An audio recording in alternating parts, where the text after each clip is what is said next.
महाराष्ट्रातल्या सगळ्या RTO offices मध्ये सामान्य जनांचे अधिकार मारले जात आहे। आरटीओ ऑफिसचे सगळे आरटीओ अधिकारी आणि कर्मचारी, मग ते क्लास 3 असो नाही तर क्लास 4 असो नाही तर क्लास 1 असो, सगळे जण खायला वकवकलेले लोक आहेत ते, आणि इतके हव्यासी आहेत ते की त्यांना लाच लुचपत हा प्रतिष्ठेचा विषय वाटतो आणि हा चिंतेचा विषय। देशभर ही हवा आहे, पण महाराष्ट्रात जरा जास्तच आहे। लोक, जनता ही पोलिसांना आणि आरटीओला जास्त घाबरते। गुंडांना, माफियांना, चोर दरोडेखोर डाकूंना कोणीच घाबरत नाहीये।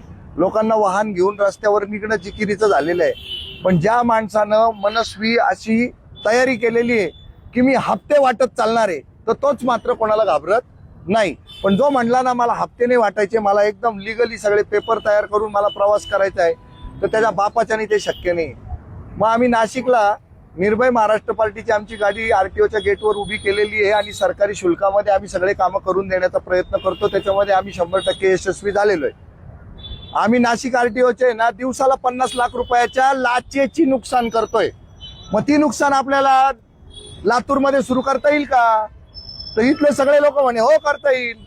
म्हणून मग आम्ही आज लातूरच्या आरटीओ कार्यालयावर गेलेलो होतो आणि इथं ते विनोद चव्हाण, काही नाव आहे त्यांचं, विनोद चव्हाण आरटीओ, विनोद चव्हाण आरटीओ आहेत, त्यांच्याबद्दल जाम तक्रारी आहेत। आणि अंतस्थ गोटातनं मिळालेली माहिती अशी आहे की त्यांचे जे सबऑर्डिनेट लोक आहेत त्यांच्याकडनं सुद्धा त्यांनी हप्ते वाढून घेतल्यामुळे ते, आज आम्ही आलो होतो जाब विचारायला ना, तर त्यांना आनंदाची उकळी फुटत होती।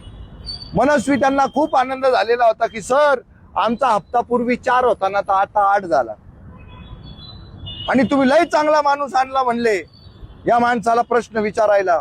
तर या आरटीओना आम्हाला समजून सांगायचंय तुम्ही आमचे नोकर आहात। कोण आहे? नोकर आहे, नोकर। हे सांगायला आलो होतो। तुम्हाला जी वर्दी दिलेली आहे, जे स्टार दिलेले, जी खुर्ची दिलेली, जे अधिकार दिलेले, जे पद दिलेले, ते फक्त लोक कल्याणासाठी दिलेले आहेत। लोकाभिमुख होऊन जनतेचं काम करायचंय, पण तुम्ही लोकाभिमुख होऊ न देता स्वतःभिमुख होताय आणि स्वतःचे खिशे भरण्याचं काम करताय। 17 पिढ्यांचा उद्धार होतोय। आणि आम्हाला परिवहन मंत्र्यांना सांगायचंय सगळ्या आरटीओ अधिकाऱ्यांच्या आहे ना संपत्तीची चौकशी करा, तशी विनोद चव्हाणांच्या पण संपत्तीची चौकशी करा।